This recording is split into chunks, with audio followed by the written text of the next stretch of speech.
and welcome to our podcast. We are Corporate Conundrums.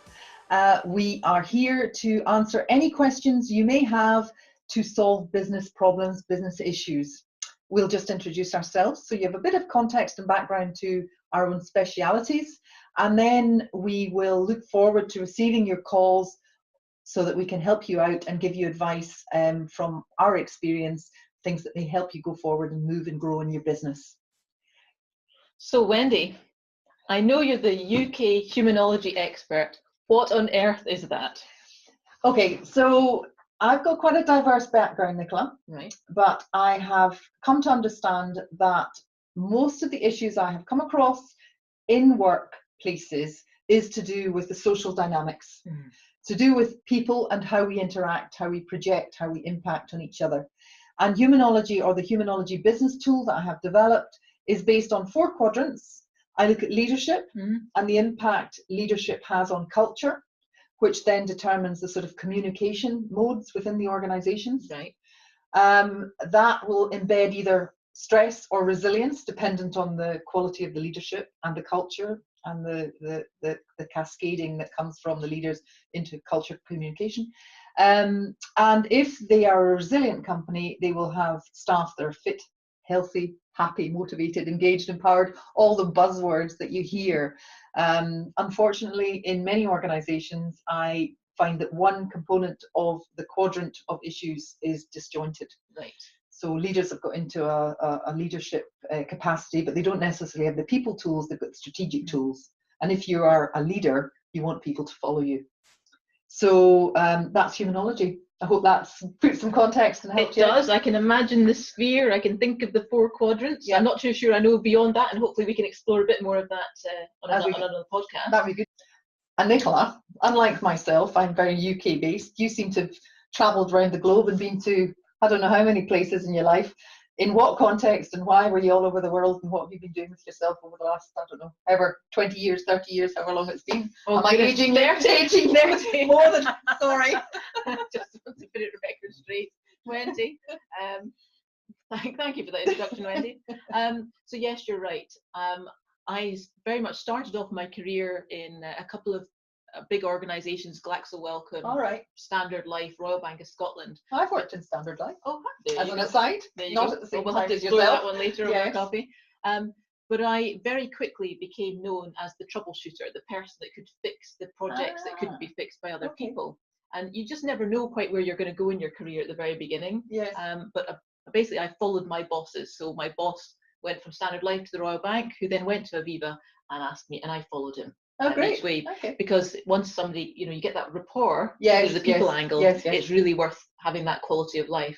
So he's a sort of mentor, or not so much? No, just happened to be a really, I guess I was lucky to work for him and to have somebody that appreciated the skills I had at the right time. Because I didn't have any formal project management qualifications or anything like that. Right. So I decided though to take the leap, and rather than be a permanent member of staff, around about the age of 24, 25, I decided to set up my own company.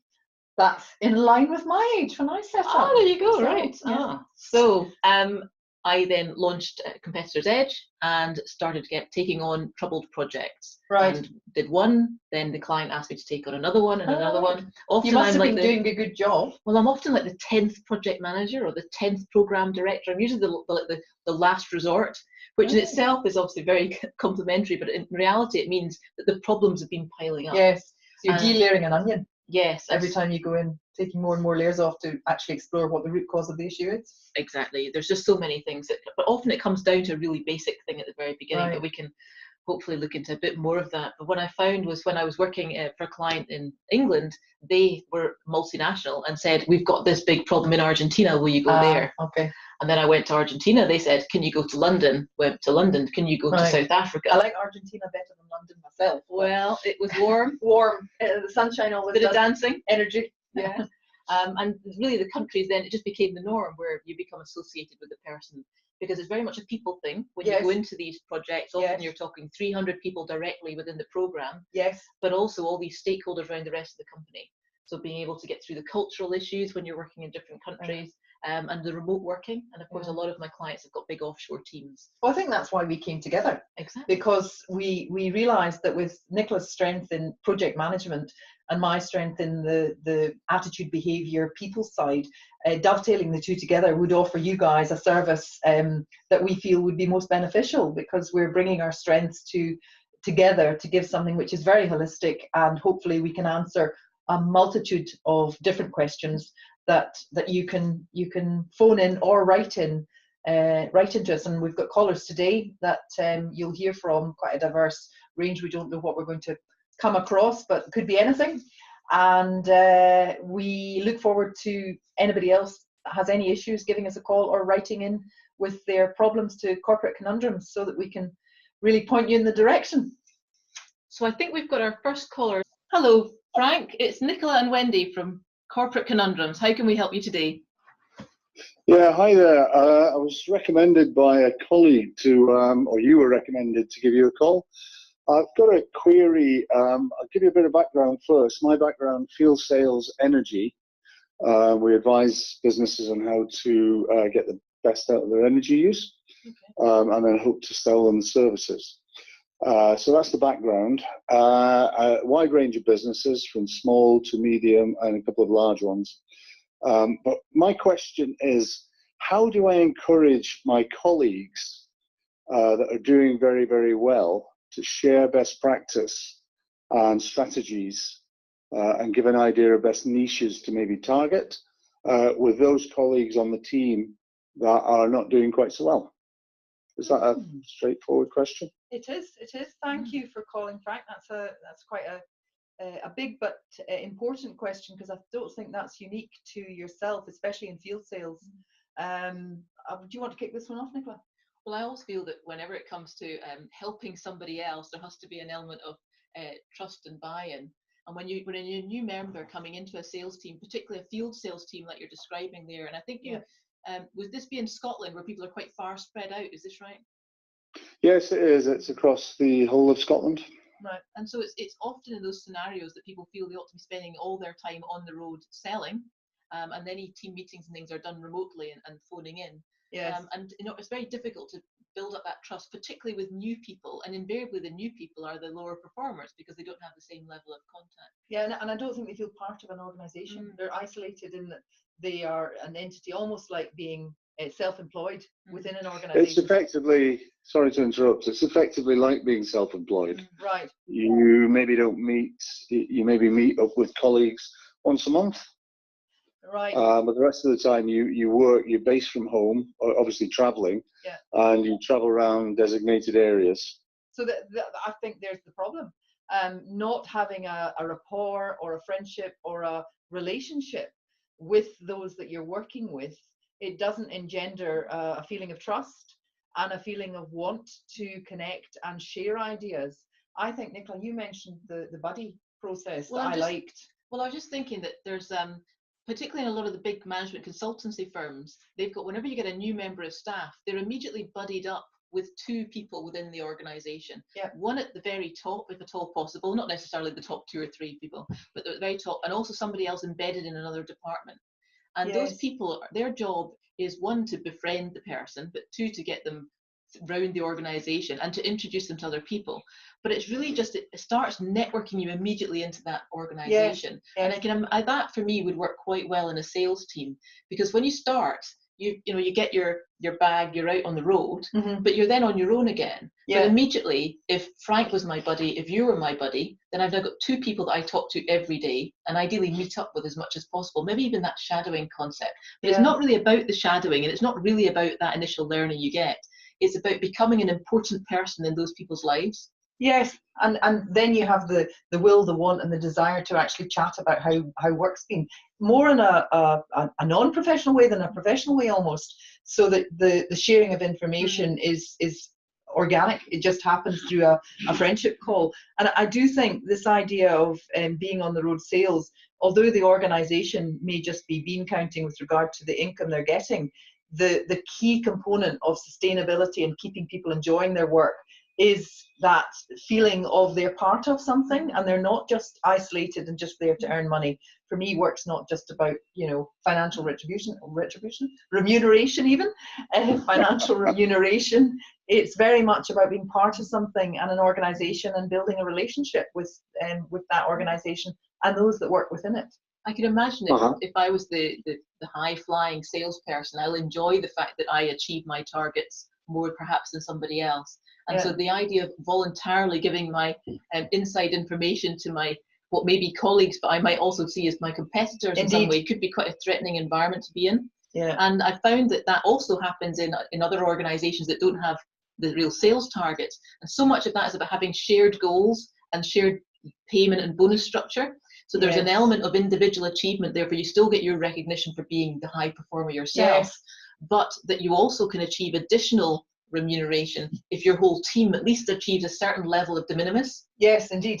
And therefore it's trying to give something, because if I'm a salesperson, I'm driven by making money and proving that I'm good at something, or perhaps it's I like being on the road. You know, people have all their different things. Yeah. But commission is a key part of you selling. know, I absolutely agree with that. But I alongside that is I love this buddy system because I just think it engenders a feeling of being part of something, and there's much more likelihood of sharing ideas. I don't know if that's something that you currently do in any way, Frank.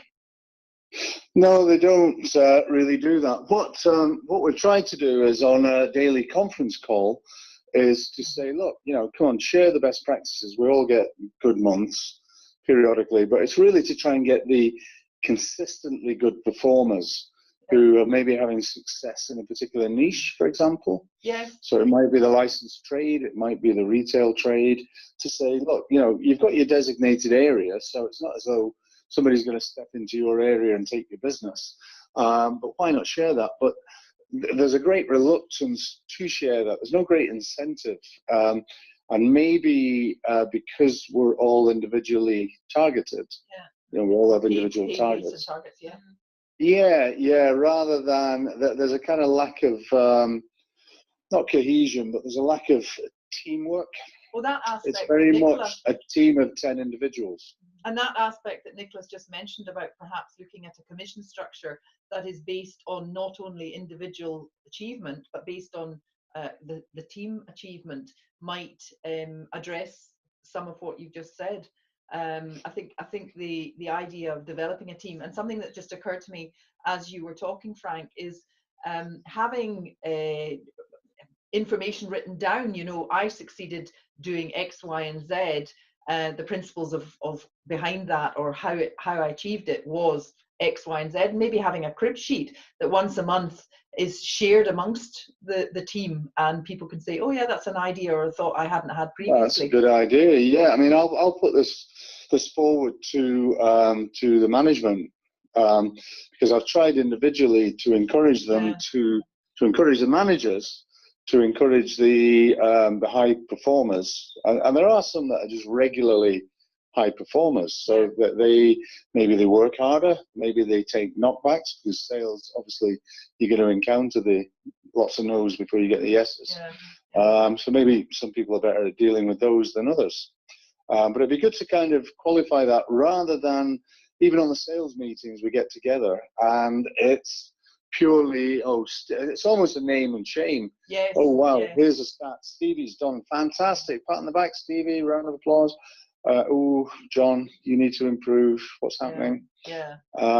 So which doesn't do much good, it's demotivating. Absolutely. Well, it sounds like if you've got a few things there to take forward, Frank, and we really look forward to hearing how you get on, and perhaps you might even share some of that learning in a future podcast. That would be great. No, I'll be happy to do that. I really appreciate that. Some good ideas. Yeah, I'll forward those on. And I've got another colleague who's in a different industry, he's in the letting agency business. And I know he's got a couple of queries, so it's okay with you, I'll maybe pass your details on. That would be great. That would be great. Many thanks, Frank, and thank you for calling Corporate Conundrums. Bye for now. My pleasure. Bye-bye. Thanks very much. Bye. Bye-bye. Bye. You know, I was thinking, Wendy, this is similar in sports. Yeah. Because if you're looking at athletics, and somebody is able to run the 1 minute mile, but then because they're able to run it, then people start running it in 59 seconds, and then And part of that is because those people that were able to do it become the trainers. Sometimes it's more like a generational thing. So once those people stop competing, they then are more willing to pass on their knowledge. But of course, in sales, we're really needing that knowledge right now. We can't be waiting until everybody's retired before they give over their nuggets. That wouldn't work. No. Yeah, no, I would agree with that. But I think this aspect of befriending and the buddy system and making people feeling part of a team, even though they are effectively competing against each other. Although Frank mentioned that they were in specific demographics, so there isn't actually actual competition because they have their area specific to themselves. So there isn't a real reason not to share the information. It's maybe an ego thing. And that old ego thing can get in the way of a lot of situations in work. But the idea of buddy friendship, becoming part of an entity and thinking of the organisation growing, not just your commission, but growing and being part of that organic growth. And you care because the buddy becomes somebody you care about. Yeah. And you actually want to look that you've done a good enough job by getting your buddy to that same position. And the commission structure that you mentioned encourages it. So although it's not just let's be best friends, it's if we are all part of a growing organization, yes, we get a commission, but there's also remuneration for engendering that feeling of team building and development and passing the ideas back and forth, and possibly even having some crib sheet that is delivered once a month on how or why they think sales were made. Was it just the fact that they put time and energy in it, or did they have a specific technique? What was the secret? What was the secret? Did they have a technique in how they were actually managing the sales process, and was it a regular technique they were using that they find works? So, hello, Iona. You're talking to Wendy and Nicola from Corporate Conundrums. What conundrum can we help you with? Well, thank you. So I've been a professional visual artist for 14 years now, and I've also taught and run a series of creative painting workshops for the past 6 years with various organisations and individuals. So what I want to know is, how do I win government contracts to deliver my workshops to the wider public and help enable greater mental health and well-being throughout Scotland? Oh, that's a great question. Big question, but a great question, Iona. Thank you. I would say, first and foremost, you need to really have a good definitive product. What have you got, Nicola, to add to that? Well, I'm thinking that with these big government organisations, they really need a really clear statement of intent. They need to understand what it is that you're looking to offer and why it's something they want to buy in. But I wonder, Wendy, if we need to drill into really, how would a government organisation actually interact directly with an organisation like Iona's? Perhaps that might be a challenge. Iona, something you might consider, rather than perhaps going direct to an organisation or direct to a government, is looking to organisations which already exist and that provide mental health training. I've come across a number of those organisations. So you would effectively be an associate, or they would subcontract to you to deliver the training. There's a company, EHM Training. They are a company that deliver specific mental health training. Their tag is Empowering Healthy Minds, based in Falkirk. So organisations like that, and I would suggest there's quite a few Scotland-wide that you could approach, as long as you've defined your product and perhaps designed your website. But define that, go to them and see whether or not they might be interested in how you would affect the dynamic of healthy minds, health and well-being, and all the other aspects that you mentioned. I think that's a point of call for taking forward, and then they would be the ones that would approach bigger, larger organisations such as the government. Because Wendy, you've worked previously with government organisations, but also with these third-party training events. And I would imagine that they require real evidence into what it is that they're taking on board. Yeah, definitely. Going back, you said you had already delivered these training sessions, Iona. I would suggest using references, testimonials, having people that will validate how it has affected them and their health and well-being would be a very strong solution to government entities and to those that are working within the public sector. So you definitely need the evidence side and the testimonial side. From my experience and looking in where I've worked, that's something they'll always look to get. Yep. Okay, that's really useful. Iona, I was just thinking that you sound like you really are the person with the passion and the drive behind this, and the person in many ways that people want to be on the course with, because you're bringing those skills. And so perhaps this option of having really a framework that other companies are providing, that you're then getting on with the bit that you do best.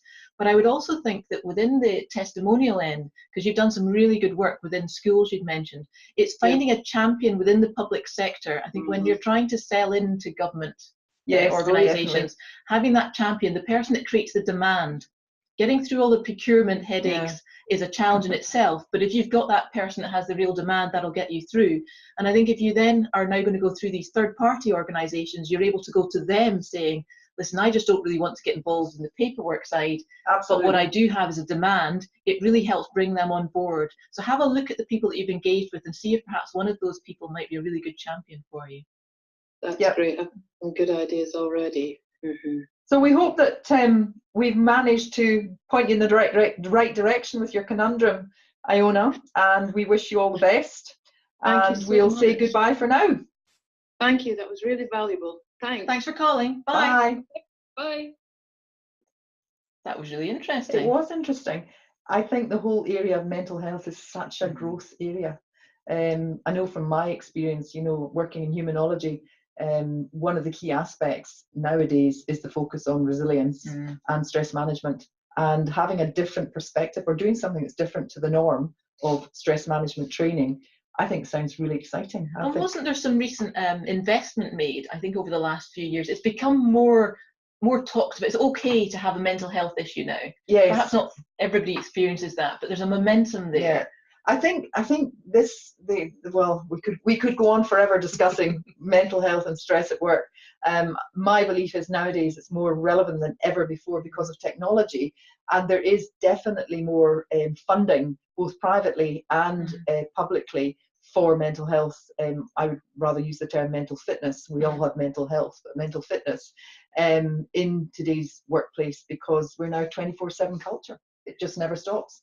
Downtime is non-existent because of all the gadgets that we are I say exposed to, some people say invited to use. And I was thinking also the challenge of being an individual person, a sole trader or a limited company that with maybe 1 or 2 employees, with such a great service that Iona has there to offer, to take that into this what might seem like a huge mire of government bureaucracy, it's very difficult to say, hey, I'm worth investing in. Absolutely. That's why going to organisations that are existing, such as mental health training companies, within the public sector as well, they'll have specific bodies that already do mental health training. So very much, I think, being a sole trader, it's difficult to bite into that huge big corporate world, public or private, and the idea of attaching to somebody that's already through the red tape, very beneficial, but a huge growth area. And I think Iona will have an exciting future. I think we've actually got our next caller coming in. I think we've got Lena. Oh, Lena, great. Are you there? Morning. I just have a question. I run 2 online marketing companies, and my business is basically to help people with their hair and skin. All right. And my question to you is, how can I grow a team in my businesses so I can spread the love of natural products? Interesting. That sounds like quite a fascinating area to be in, Lena. I'll kick off, shall I, Nicola? Please. I would say with anything like network marketing, the basis behind selling it is the person and the enthusiasm and the energy and the belief they have both in themselves and in the product, because that's really what you're selling to other people to get them to buy into the excitement and the product. So from the first kick, I would say how you connect with people, the enthusiasm in your voice, the passion you have about the product and the end results, obviously, which might take you more into to meeting them or seeing them and developing that aspect? Well, I was wondering, Lena, is this something that you do remotely, or is it something that you actually go out and meet people? How does the mechanism work for your business? Both.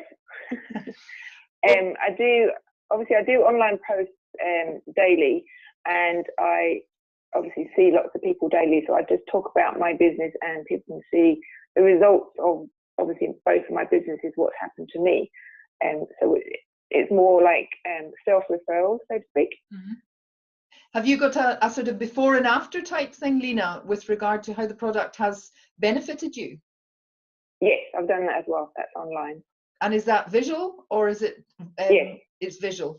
And so when you meet people in person, have you got something in the way of visual to show them when you're talking about the products?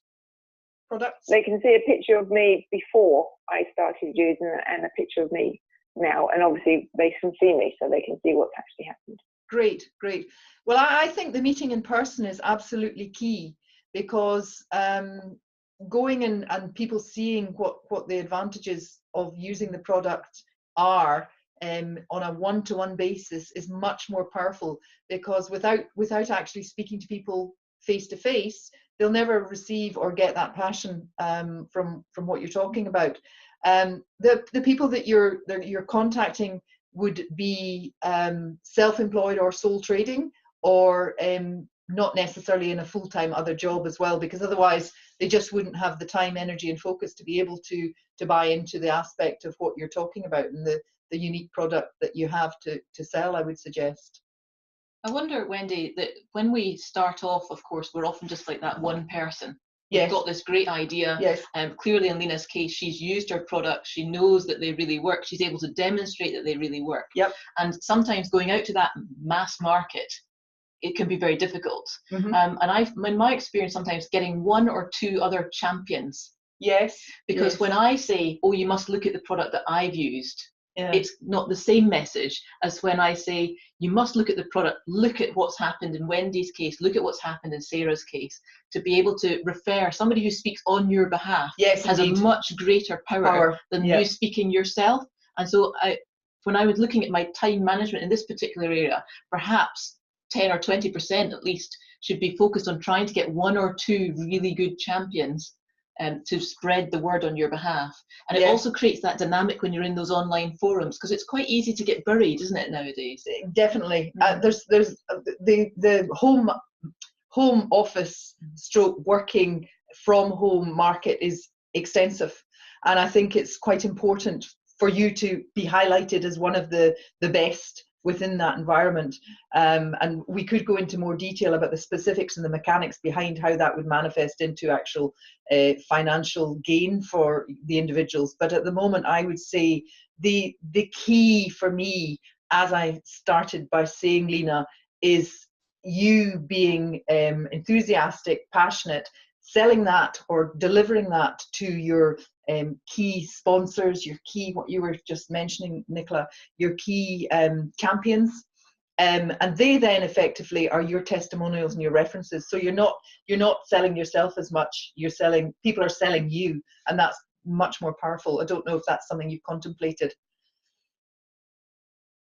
Yeah. I mean, obviously I've got quite a lot of people that do use the product anyway, and they've given me their before and after photos. So I try and share that out on my Facebook or my Instagram, so people can see other results apart from me. Yes. So assuming that is happening, Lena, is there a gentle growth to where you are now with regard to your team, or has it stopped dead? I mean, I've grown with the hair business, but not as in the people haven't actually joined the company. They're using the products, but they're not actually joining the company to do exactly what I do. Yes. Does that make sense? So yes, indeed. So it's sort of two different points of sale by the sound of it. So you're effectively selling the products onto individuals who will pay you for that. But you also have the ability to build a team to sell the products, and that's what you're looking to develop. For me, it very much is what we've just said. It's about you. It's about you your delivery, your enthusiasm, your passion, and how that comes across to others. If others see the radiance, happiness, passion, and enthusiasm you've got, they are likely to buy into that space. I wonder if there's we talked about these jelly groups. Oh yeah, Remember we were talking about jelly groups last week, and I'm just wondering if there's other people out there who are in a similar position to yourself, Lena, who are really open to finding an opportunity, but sometimes what they feel is they're worried or isolated. Yes, exactly, isolated, and being able to be out in the community with one or two people where they want to hang out. I think sometimes having my own business, it's very hard. You think, gosh, that seems like such a big thing if I was to take on this new challenge. But actually, when they have that support from somebody like yourself, then they think, oh, actually, it's not quite so scary. I wonder if there's something about helping people make that next step of, instead of just being a customer, but actually, how do I make that next step without it being too scary? Yes, I think that's a great idea. Lena, what's the name of the business? The first one is Neal's Yard Organic. Okay. So that's a skincare. Yep. And the hair is Monat. Okay, so Neal's Yard Organics obviously is a very well known respected manufacturer, and I don't know the other one, Monat, but why don't you have a think about, do you know the concept of a jelly? No. Okay, so it's basically finding a workspace. It could be a hotel, it could be anywhere where you get the space free, and you buy teas and coffees there, but you would have a Neal's Yard or a Monat morning where you invite people into the workspace and you just have a wee chat, and you have a collaborative discussion about the benefits and about both aspects of how the product benefits you, but also becoming part of the team, how you can generate income from that for those that are perhaps looking for a secondary income. So you get a space, you send out invites, you invite people into the workspace, you work in a sort of collaborative way, cross-fertilizing the ideas, but you would be the facilitator, if you like, talking about the product and passing on that enthusiasm and bringing in some of your team, if you've got other members in your team, to do the same and sort of spread it on a face-to-face way by bringing it like a networking group, but specific for that area that you're in. You know, I was just thinking there, Lena, that there's a particular group. Part of the challenge, of course, is our immediate network aren't necessarily entrepreneurial type people. Yes. But within the world of face and care and looking after yourself are, of course, people who are entrepreneurs. So you have a lot of massage therapy, physiotherapy, sports people, so where they already run their own business, and to be able to represent your work would be something that would be quite natural, because they already do that already, and they already have a customer base. So they also then can immediately see, I don't have to go and find new people. I'm now going to make more money out of my immediate customer base I already have. Yeah. I wonder if they might be a more receptive frame of mind at this stage, and so perhaps seeing how we could get some of them involved in the jelly or similar. Yeah, so targeting it, that's a great idea. Targeting it to people who already use, such as Neal's Yard's oils, massage oils, targeting it to them, inviting them to a jelly and saying, you know, this might be something you want to consider, maybe not just purchasing, but adding an additional income stream to what you're doing by becoming a team member and not only using the products, but selling them or suggesting to your clients, and bringing it into that space, that jelly space, might be a more direct way of doing that, Lena. Okay, yeah. Okay. I'll give it a go. Okay. Well, it's been great. Thank you so much for calling Corporate Conundrums. We hope that has been at least given you a point of direction to go forward with, Lena. And we wish you all the best. And if in the future we can help out with anything additional, or you give us feedback as to, you know, how that has worked, and if you've started a jelly, we'd love to hear about it. Great. Thank you for your call. Bye. Thank you. Bye. Bye. So, what an interesting challenge. Yes. So many different things you could do to tackle that, but then which one do you focus on first? Yeah. There's an awful lot of people now in the market looking at second sources of income, and it can be quite a difficult space to make your area be highlighted, to make it be the one that people hang their coat on. But I think the idea of that being targeting specifically in one of those jelly groups is a great point of action. I would say that might generate potential team members in a more specific or defined way. So some of these multi-level marketing companies have really dominated in recent years, haven't they? Oh, Herbalife. Herbalife, oh my goodness. Yes. In some parts of the country, you meet 5 or 6 agents in your local area, and it's like a part of a body, a community to be part of, that you're just desperate to do more and to learn more. It's because of the people. It's because they're so enthusiastic and passionate about whatever the product. I confess, when I was young or younger, I was part of a multi-level marketing organization, not to do with anything related to the body. And the thing that I bought into was the power of the people and the enthusiasm that everybody had about the product. Ironically, it is no longer. This technology has taken over where this was, but they ran events and they ran sales events and communication. I mean, it was enthusiastic. It was an energy and a buzz, and I certainly bought into that rather than the specifics of the product. And that's what I was saying to Lena. I think it's very much about how she positions herself in that space. Perhaps as we come into the summer, the British environment and weather might be more positive. I think sometimes getting out and about in these things can help. And when we have our winter and people tend to go home, it's a less energetic. One of the places I've seen these multi-level marketing firms work is when they're out and about in very sunny climes. Yes, that's true. People spend more time outdoors, therefore they're more likely to be meeting other people. And I know it's something close to our hearts, isn't it? Getting people out of the office, getting out there, embracing the world. Absolutely. No, I would entirely agree with that. In fact, talking of that multi-level company I was involved with, they held their conferences out in Spain in the winter time.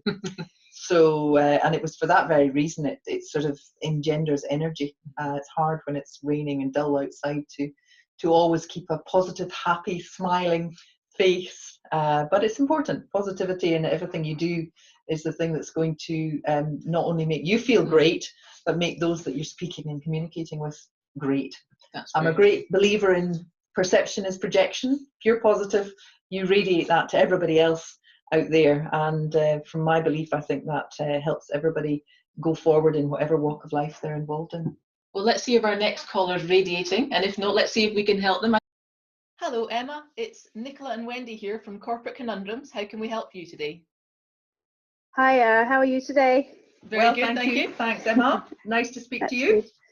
Thanks for having me. Oh, look, I am in the very messy beginning stages of setting up a social venture, and of course, to do that, I need money, I need capital. So I just wondered if you had any tips or ways to access funding. Obviously, in the long term, we want to make our own money and support ourselves, but in the short term, to set up, we need some money. So yeah. Can you give us a bit of context around the social enterprise, Emma? Yeah. Okay. So it is to be a social space for young people to find connection, to have opportunities to learn and grow, to find mental health support. So it is really about mental health and early interventions. So a lot of kids have a really long wait for help, and I'd like to cut that out and find a way to signpost families to help quicker, I guess. So yeah.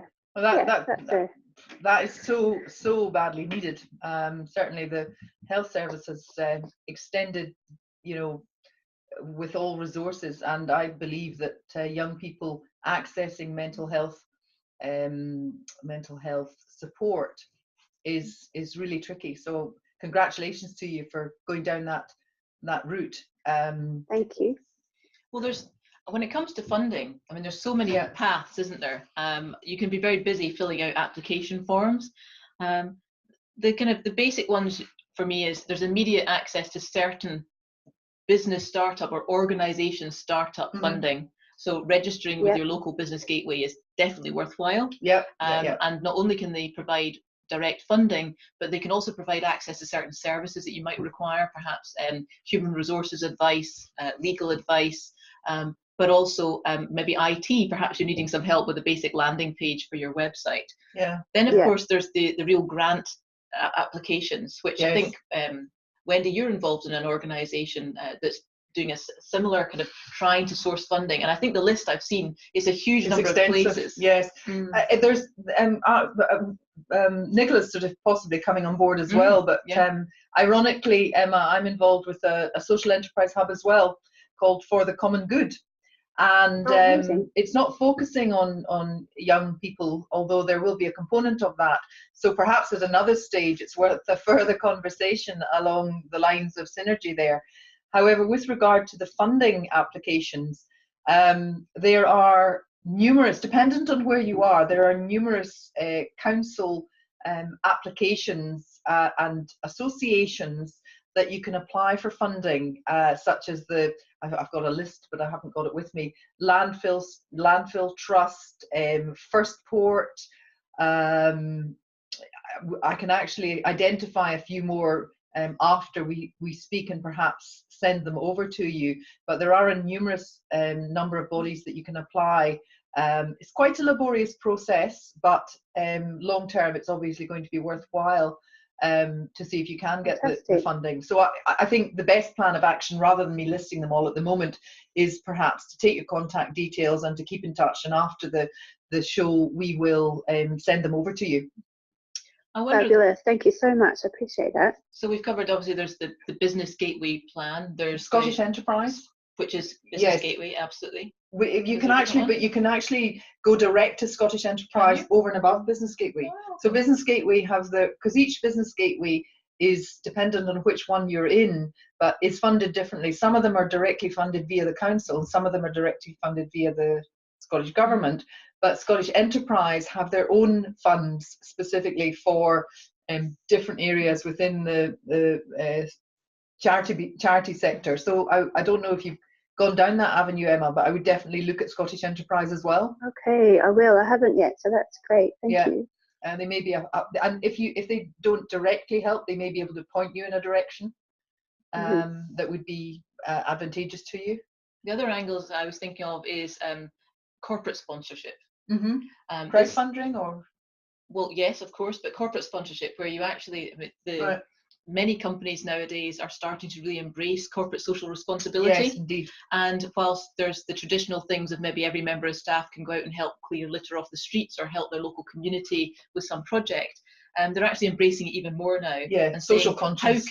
How can we really add value to our local community? And I wonder if perhaps there might be a number of organisations, not necessarily having to be the big international names that we know of, because there's lots of other organisations that would like to tap into supporting their local community, something to consider. And then the last one is crowdfunding campaign. Have you looked into doing any kind of online crowdfunding at all? I have. I've actually started a crowdfunding with GoFundMe, and that's quite good in terms of it. You don't have to put an end date on it, and you don't have to raise all the money in order to get the money. So that is a good thing about it. But I think not having an end date takes away any urgency. So I think I might put it in an end date anyway to try and build a bit of momentum and urgency behind it. Because at the moment, it's just kind of there, and it raised a little bit at the beginning. But then I think it's a natural cause of events is that it gets a bit of attention and then it peters out for a while. So maybe knowing how to get that out there a bit more. Are you doing a blog, Emma? Sort of a diary of how things are going, and blogging and linking in your GoFundMe campaign into the blog?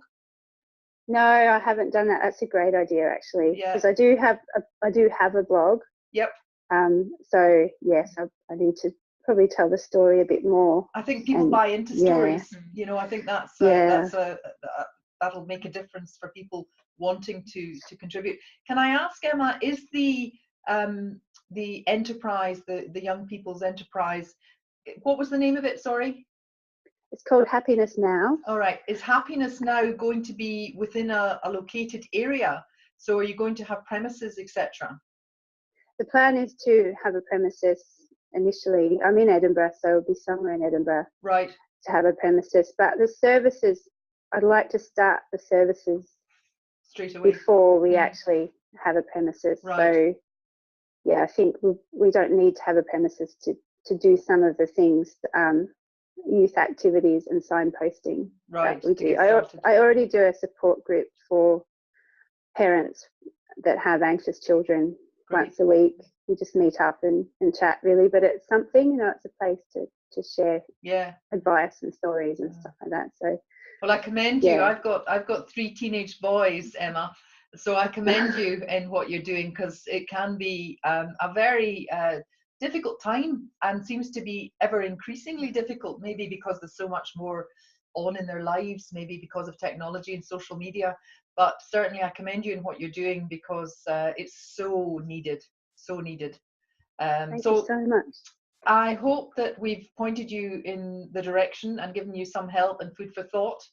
And definitely, no, you definitely have. There's some new sort of ideas there that I will follow up, and I think will definitely help. So thank you. Great, and we'll come back to you. I'll email you a list of other organisations from the perspective of funding, and we'll put our heads together and come back to you with anything that we find that we think will be useful.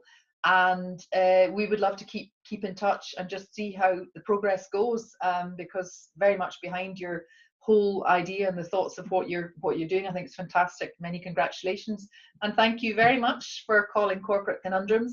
And if you have any issues in the future, feel free to give us another call, Emma. Great, thank you so much. I really appreciate your time today. Okay, good luck with the podcast. Thank you. Bye. Bye, Emma. Bye. What a great initiative. You know, past experience has told me that getting medical help or intervention for teenagers is so difficult. I mean, there are online places like Signpost, which you can go online to get some direction and help. But with the immediacy of worry that a parent has if one of their children is going through any mental health issues, the more organisations there are to embrace and give help to teenagers that are struggling is, in my opinion, so valuable, so important. It feels like really when we can bring communities together. Yes, we look after each other. There's more direct access. People share knowledge, because sometimes these services are available but nobody knows about them. Indeed. And so actually through the activity of raising funds, that's actually spreading the word. Absolutely. Which then means it makes it much more accessible to many. You know, I actually ran a crowdfunding campaign last year, and I've learned a lot, and I think if I run another one in the future, I'll definitely be doing a few things differently. Yes. But what I found was it was that mechanism for paying money that suddenly a crowdfunding campaign gives you, because you've now got a place where somebody can give money to an entity. So they give it into, did you say it was GoFundMe? GoFundMe. So Happiness Now, just to do a wee bit of PR, Happiness Now, GoFundMe. I would get behind that, guys, because it's a very worthwhile cause, and I'm sure most of you that are listening will agree with that. But often it's hard to go up to somebody and say, could you give us £50? Yes, could you give us £10? How could you help us? But when there's a mechanism that's more formal now, the people can go, they can read about you. They're not just buying into a bucket, they're actually buying into the person behind it, the ethos behind it. People become a bit of an advocate, in fact, and many similar to what we talked about with one of our earlier callers, but having other people that sell your message. Indeed. Because as one person, Emma can only reach a certain number of people, but if you get a number of people with the momentum, you can then reach thousands. Yeah, it's like a spider's web. Lots of different networks spreading the news to the next network, etc., etc. So I actually spoke last year with one of the Scotland's kind of top crowdfunding experts for some advice, and what he said was really you have to run the numbers. So if you want to raise £1,000 and you imagine that that's going to be £10 a person, so you need 100 people to donate to you, then how many people do you need to have accessed to get to your 100 people? Right. And in his experience, it was around about a 3% response rate. So if you need 100 people, then you start thinking, gosh, I need thousands of people that I'm in contact with, and not that many of us have got that immediate net access to thousands, but I might have access to 100, and those people will have access to 100. And so therefore it's critical to get that momentum to other people. Absolutely, absolutely. Well, we'll have to check in with her Yeah, and see yeah, how she's yeah. getting on, and keep a lookout for Happiness Now. Yes. No, that was an interesting call. So we've had a busy morning so far. wow, Enjoyable. some really good calls. Yeah, quite a mixture, a variety of different questions, which has been great. Hopefully we've pointed people in a good direction. We have got a written question here, which I think is worth looking at, and I think it's quite specific for you, Nicola. Right, okay. It's from a chap called David. He's a project manager and has been running Waterfall for the last 20 years or so. And 6 months ago, he was told that they were now going to be agile. He's got chaos ensued. Help. How do we fix it? So over to you. I think this is very much in your ball court. Thank you very much. Well, thank you, David, for that huge question. But I start off by saying you're not alone. It's really a problem that many people are facing right now. I don't know if you know, but Wendy, but within IT organisations, I'm a people person. We like things to have a process, and whatever that process is. And so Waterfall, basically, you started at the beginning, a bit like building a house. You say, I'm a customer, what do I want? Right. Then you tell the architect, and they have a go at designing it. They pass it back to you. You say, are you happy or not? Then they sign off the designs. Then they get an engineer to say how they'll structurally build it. Right. Then they build it. Then you turn up 6 months, 18 months, who knows how long, to then see if it's the house you wanted. Okay. And invariably, there's things that you were really happy with and things that you're not happy with, but it's generally too late to do anything about it unless you have a lot of money. Okay. So you've spent a lot of money and spent a lot of time and potentially not got what you wanted. But crucially, at any point in that build before then, you can't move into your house. You've got nothing of value. So if you stop halfway through, you've still got nothing, but you've spent at least half the money. Got you. Yeah. So with Agile, it was all about this concept of people being agile, being able to respond to business needs, but also to be able to control how you spend. Every time you do something, you get something back. Right. Okay. So instead, we'd bring that engineer, that architect, the builder, you as the customer all together into one room. Yes. And we'd say, to build a house, there's lots of elements of this. Yeah. What will we build today? And everybody says, let's build the door. Okay. Okay. But that only works because all of us, the architect and the builder and everybody, has decided that that's a good idea and can turn up in the same physical space, ideally, and then do that and focus and work that way. So the customer has to be happy working in that way. Yeah.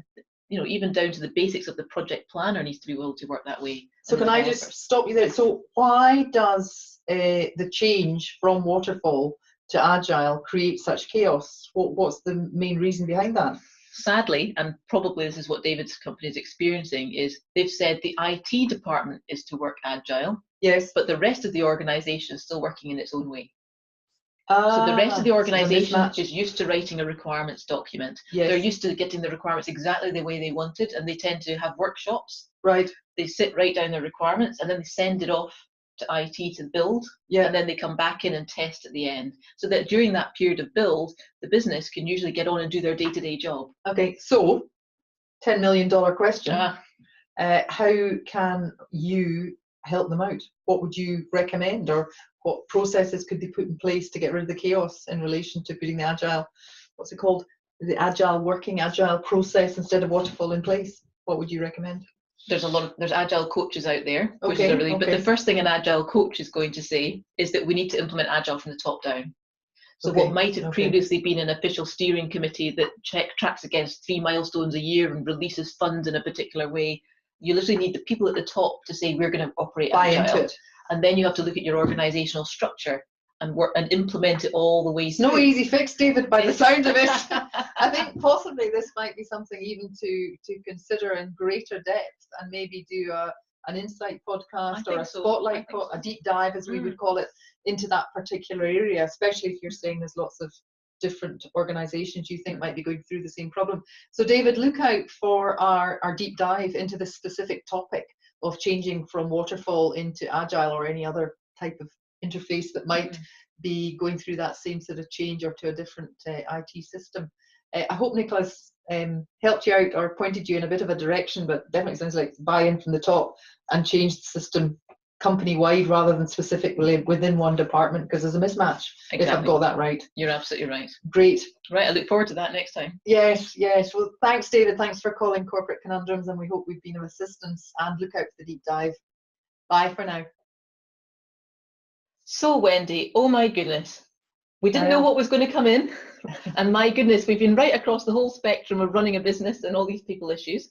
Yeah. There was Salesforce Dynamics and the cross-fertilization of ideas. Indeed. Yes. There That was was Frank, I think. Fundraising Yep. and getting engagement from a government customer. Indeed. That's quite a biggie. Yes. Yes. There was about motivating people to join a business. Team building, looking in the sort of multi-level network marketing. She was talking about building her team. Yep. Project management was that huge question, which we'll have to revisit. Yes, that definitely leads a sort of spotlight into that particular area, or definitely think that's something to be considered, because it just seems to be such a wide, significant issue for a lot of different organisations. So and then, of course, there was that unique training. Yes, the artist. Mental health. Mental health, I think, is, we've talked about deep diving. Mental health is a definite for looking at one of our future issues. We're sort of structuring it in our podcast will be in three main areas. So we'll have an open forum, we'll have a spotlight, and the spotlight will be a specific client or a specific question, if you like, somebody that's called in with a specific area that we feel we haven't been able to give it the time that it really requires to give the complete answer. So that'll be our spotlight, and a deep dive. And the deep dive will be choosing a particular business topic that is relevant to the now, and such as resilience or stress management, project management. So it'll be a particular area that we feel is relevant and in the now in business speak. That'll be the three areas that we will welcome you to listen into. So the way to engage with us, of course, is to join our Facebook page, which is Corporate Conundrums. To any questions or queries, or of course, if you want to actually dial into our next podcast or submit a question, then our Facebook page, Corporate Conundrums, is the place to do that. But also, we'll be doing these future podcasts on a regular basis. Yep. So don't forget to subscribe to our page and also tick that bell so that you'll be notified when our next podcast is up. That'll be on YouTube. We've got a YouTube channel. So Corporate Conundrums on YouTube. Subscribe to that and tick the bell. And the bell, I believe, is a trigger for our next future shows that will be highlighted to you. Is that correct, Nicola? That's right. If you're a subscriber, they'll let you know. Great. Well, thank you very much for joining us, and we very much look forward to you coming onto our next show for Corporate Conundrums. In the meantime, bye from Nicola. Bye from me. And from myself, Wendy. All the best. Bye. Bye. Markham and Wise.